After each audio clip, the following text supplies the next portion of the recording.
Want to learn exactly how to build a brand? Well, in this series, I'm going to take you behind the scenes as I create a brand from scratch and show you all the strategy and design thinking involved in creating it.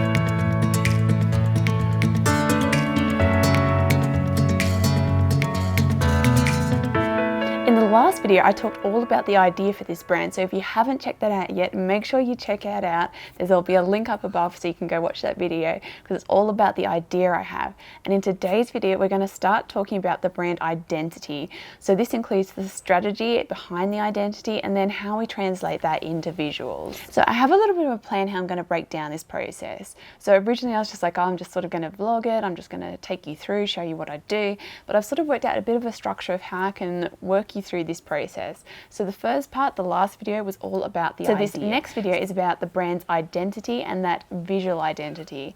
And then the next section, we're going to talk about the products and packaging. So basically packaging it up, creating that final product, and also packaging it and all the branding involved in that. Then the next bit will be about setting up shop. So that's basically about setting up a website and all the things involved in the sales process. So I can share with you the design thinking behind that and how we're going to create a website and how we're going to set up shop. And finally, the marketing side of things. So this will include things like the social media marketing and any other kind of marketing involved in getting it out there and starting to spread the word, get that brand out there and get it seen. So I hope by breaking it up in this way, it will help it flow really well and you'll be able to make more sense of the process behind this and how a brand is built. So firstly today, I want to dig more into the strategy side of things before we get too fancy with the visuals and creating the logo and picking out fonts and all those things. I want to talk about the strategy because there needs to be a strategy behind it that's going to inform those visuals.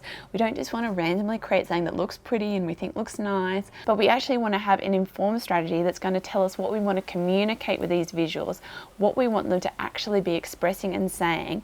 And that strategy work also helps us come up with branding ideas. So it's not just about informing what it's going to communicate, but also helps us think about, well, how can we go about branding this business?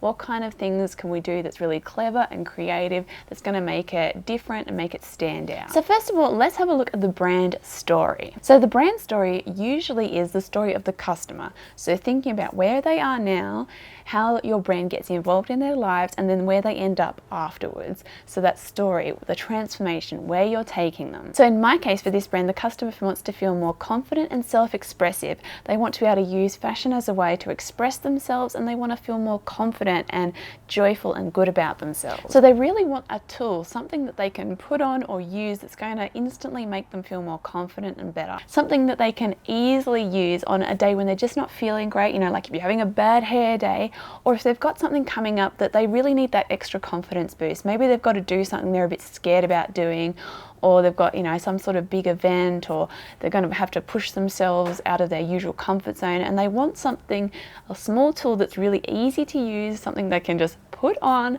that's going to make them feel really good and be able to really step into and conquer the day. And it's just going to allow them to show up as their best self. So this brand provides the transformation of building your confidence and self-expression by elevating your outfit. Now, sometimes people think about things like fashion, or, you know, they think about their product they're selling and their brand and think, well, is it really, you know, got that much of a story to it? Is there really a transformation? Is it really changing people's lives? They might think, well, it's just a nice to have kind of thing, and you know, it's not special. But when you're branding, if you can think about the transformation, it might not be life-changing. It doesn't have to be some huge thing that's going to change everything for this person. But think about it, when someone buys something, they're buying a better version of themselves. They're buying something that's going to make them feel good in some way, or is going to do something, some sort of benefit behind it. There's something about it that's going to be beneficial to them. And when you dig deep into that and really start to get into the mind of that person and why they might want to buy that thing, you can start to think more of the psychology behind that and the story. So where they are before they get that product, what happens once they get the product, and you know, what is the result on the other end of that. So in this case, it's going to make them feel more joyful and confident. I want them to feel amazing, like they're putting a crown on and now they can just conquer their day. So another part of the brand strategy is considering feelings and emotions, because emotions are so powerful when it comes to selling.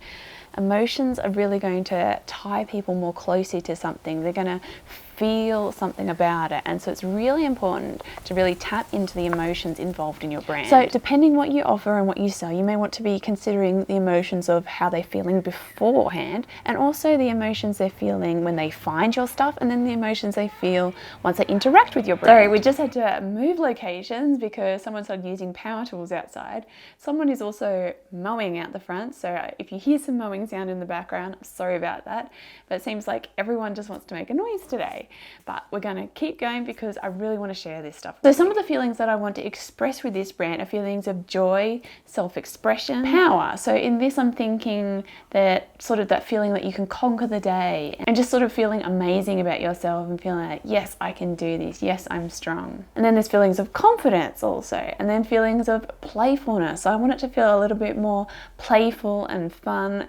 So there's sort of this joy and playfulness feeling about it, but I also want it to feel a little bit sophisticated and beautiful.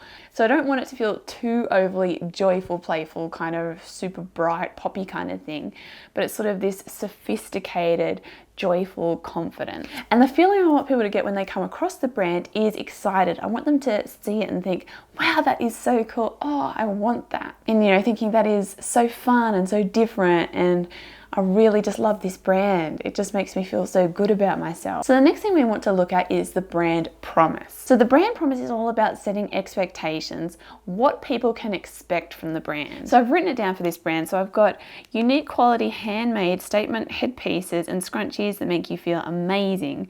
So there'll be no more bad hair days, and you can show up with confidence. So that's the promise I'm giving. So think about things like the level of quality, the feelings people are going to get, you know, what kind of benefits are there, and what can they expect from the brand. So can they always expect high quality? Can they always expect that it's going to be in eco packaging? Can they expect that everything has been created ethically? What is it that people can expect from the brand? You know, think about how they're going to feel in the other end, things involved in creating it, things about the quality, or maybe it's just really super unique or handmade. What is it that they can expect from your brand? And put that into a statement so you can easily reference it. And as you go along with your branding and as you go with your business, you can keep making sure that you're following along with that promise, that everything you do, you're delivering on that promise. So another part of that promise with my brand also is we commit to making you feel amazing. So that means that in every touch point, everything I do with this brand, I want to make sure I'm making people feel amazing. So that's going to translate into, you know, when they come across the website, I want them to feel amazing when they're looking at it. When they purchase, when they get that package in the mail, I want them to feel amazing. So by thinking about that promise, then I can think about, well, how can I go about creating that feeling when I'm working on that branding? What could I include in the package? How can I brand the packaging? What can I do that's going to actually make sure that that feeling is felt and that I'm delivering on that promise? Then we have the unique selling proposition. So this is where it's good to do some industry research. See what other brands are out there. See what you're competing against and what's already in the marketplace, because by having a look around and doing this, you can then see how you can make sure that you're unique. You might notice there's certain things that are the same, but then you're thinking, well, what things though am I doing or can I do to make sure I'm differentiating myself, that I don't just look like just another brand? What am I going to be doing slightly differently? So having a look at some of my research, this is the Pinterest board I've got. So I've got a bit of a mix here of brand inspiration and also some research looking at other brands that are selling similar products to do a bit of research of what other people are offering. So I've got some of these mood pictures which sort of show the mood and the feel I want to capture with the photography style. And we've got a few other brands here that are selling oversized scrunchies. I've noticed a lot of them are using like silks and chiffons and real delicate fabrics, which I may eventually add a few fabrics like that, but my main focus is more on those cottons and everyday kind of fabrics, so it sort of feels very everyday and it doesn't feel quite so that high-end fashiony feel, but it's more feels a bit more everyday and fun. So a few other ones like that. We've also found a few headband brands. These ones also have that similar feel, very delicate and soft, whereas I wanted to make mine a little bit more playful and fun. They've got some other more graphic inspiration for the graphic style of the brand. We've got a few other brands here. We've got these ones are wedding headbands. So while they're similar in style to what I'm doing, where they're a bit bigger, they're a bit more aimed at that formal wedding wear type style. These ones also quite formal. These ones a little bit more high-end fashion style. This one's sort of that scrunchy band that I'm trying to create, but that one's a bit more small, whereas we're going for the real big fun style. I also came across this brand called a Bronze Age. They've got the oversized scrunchies. They've got a lot of clothing and fashion too, so this is just part of what they offer is the headbands and scrunchies. So I quite like the way they style their scrunchies. So that one's quite an interesting band to look at. Something interesting I noticed was there's quite a few Canadian brands doing these oversized scrunchies and headpieces. So that was kind of fascinating to see that that's quite popular in Canada, whereas my focus is on the Australian market. Alright, so there's that brand. Then we've got this one called Charlie Paisley. They've also got fun oversized scrunchies. Their focus is on using all these really old materials, so reusing materials. Another Canadian brand. For some reason there's so many Canadian ones. They use a lot of soft organzas and chiffons, that sort of thing. So it's quite interesting to have a look at theirs. Then I found this one called Little Knot Co. I really love her fabrics. I feel like her fabric choices sort of in line with the kind of fabric choices I'm making and the feel I want that way.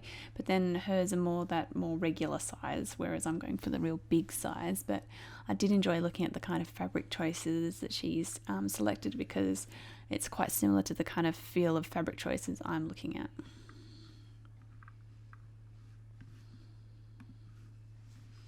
Then we've got this one called XXL Scrunchie, another Canadian brand, which is quite interesting really.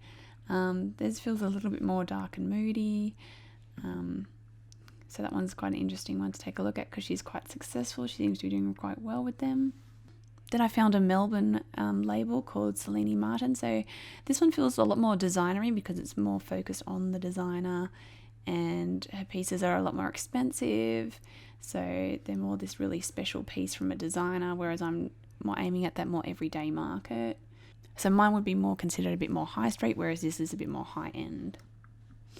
And then I came across, I think this lady's from New Zealand, from what I remember, or Australia, I'm not too sure. But she's made these scrunchy hairbands. The scrunchy hairbands I'm making, though, we're not going to put the solid headband inside. It's actually going to have an elastic bottom, so it's sort of more similar to the regular scrunchie in that it's elastic, whereas this one's more of a solid headband style. But I quite like her style and what she's done here. Now, sometimes it's good to work on some of these ideas before doing research, to try and not be too influenced by what else is out there, but try and think of your own new fresh ideas, and then later on go back and be like, now that I've got some ideas, I'm going to look around, see what everyone else is doing, and make sure that I am doing some things differently. And if it's a little bit too similar, how might I be able to differentiate some more? So the unique selling proposition that I've written down for the Gentle Creative is: the Gentle Creative is the only handmade hair accessory brand that seeks to boost your confidence with everyday statement hair pieces. So I'm really focusing on those brand values and that brand promise of making someone feel confident. And that's really how I'm setting this brand apart, because as I looked around, I found there was a lot of other handmade brands. There are other people making some statement pieces, but I want to focus on the fact that I'm trying to make you feel confident and give you that confidence boost through these things. All right, so the next thing I want to look at with you is defining your why. Your why sort of acts as a compass when it comes to decision making in your brand and your business. So the why is something that you want to keep going back to and make sure that you're actually fulfilling that why, that the things you're doing are going back to why you wanted to even do this in the first place. And it helps you make sure that you're always working on what really matters to you, that it's really coming from the heart, and you're not just, chasing after things that people are telling you ought to be doing, or, getting caught up in just trying to make money, but you're always staying true to what really matters to you and the vision that you originally had. So the why behind this brand is including making people feel good. Also having some fun, self-expression and playfulness. So for me, creating this brand is something about self-expression and playfulness for me myself, because I'm able to express my creativity through what I'm creating, selecting those fabrics, creating the pieces, taking the photos of them. It's some self self-expression for me in that part, and it's also allowing the people that purchase the product self-expression as well. And playfulness and having fun, because really to me fashion is about having fun. It's, you know, being playful and doing something fun with something that you're going to be wearing every day, just those normal everyday clothes. We all have to put something on each day, but we can have some fun with it. Another important why for this brand is helping people with self-confidence and with mental health wellness. So part of this brand I'm considering also is we're going to find a charity that's to do with mental health that the brand can donate towards. So I'll work out a particular portion of each sale that's going to go towards a brand that's to do with mental health. So it all ties back into that mental health wellness, confidence, feeling good about yourself, and just that all-round mental wellness. It's about helping people be their best selves so that they can achieve their goals and live more joyful and happy lives. So the mission statement that I've got here is, the Gentle Creative is a hair accessory brand that helps women of any age or background who want to feel good and confident conquer their dreams with statement headpieces that make them feel confident, capable, and joyful. Now, values. Values are such an integral and important part of branding. Just like your why, they're a guiding compass for decisions and the way you do things in your brand. And getting clear on those values is really going to help set your brand apart and also help give you direction in the way you do things. It also means you aren't going to get caught up and get astray on trying to do this and that and what this person's telling you should be doing, and you know, that thing's trending right now and I ought to be doing that. But rather you're focusing on what's important to you, what's important to your brand. So the values I've got here are quality. So by this I mean that I'm making sure that I'm making quality pieces. They aren't tacky, poorly made. We're not going to be making them in sweatshops. They're going to make sure that they're quality pieces. Then we have the value of mental health wellness. So that's where we're looking at helping people feel confident, also supporting a mental health charity, and just making sure that through the whole process of this brand, people feel good and we're supporting their mental health. Then I value small and handmade business. So we're keeping this small, we're keeping it handmade, and I also want to be sure that I'm helping support other small businesses too. So that may mean maybe how I source certain things. I might be looking at how maybe I can support other small businesses in things that we're using in the business, and then also in marketing and promotion to also look at, you know, working with other small businesses, things like that. So that's an important value. And then it's self-expression, creativity, and femininity through fashion. So using fashion as this way to channel self-expression and creativity and femininity. And building others up, so making other people feel good. It's really an important value for this brand, is making other people feel good and confident and joyful. And then also we value chasing your dreams and becoming your best self. So it's about helping you conquer fears, overcoming things so you feel really great and can chase those dreams. And so that's something that can be used a lot in marketing too, of thinking, okay, I want to talk to people that really want to chase their dreams and become their best self, and you know, maybe creating different social media graphics that focus on that, because that's the kind of person I want to be attracting to the brand, is someone that is looking for that. And of course then my brand is going to be supporting them with that. Also, slow fashion.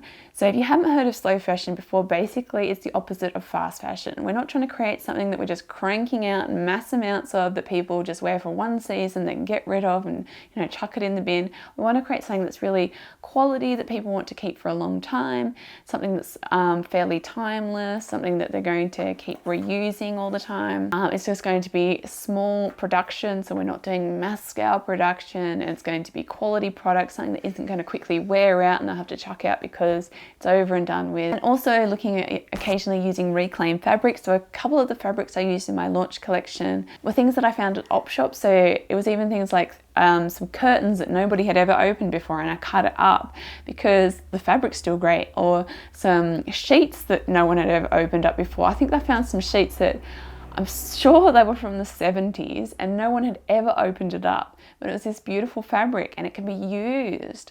So thinking about how fabric can be reused, and also offcuts I then am turning into the small scrunchies that are going to be something as a little freebie that's going to be thrown into everyone's packages. So it's just about trying to be mindful about what's being used and creating in a more slow fashion manner rather than a fast fashion where we're just, you know, quick, use it, fun, get rid of it kind of thing. And then also Australian production, so making sure that, you know, I'm already creating it here in Australia myself, but also if it was to grow, that I would keep it within Australia. And going back to that value of making people feel good, so making sure that the production isn't going to be created where someone's being underpaid. You know, it's not going to be created in a sweatshop where someone's in poor conditions and underpaid. We want to make sure that every part of this brand, that people are feeling good, even the people that are creating it. If things grow and I want to outsource certain things, I want to make sure that people feel good in the process. So that's it for the strategy side of things. So I hope you learned a lot from that.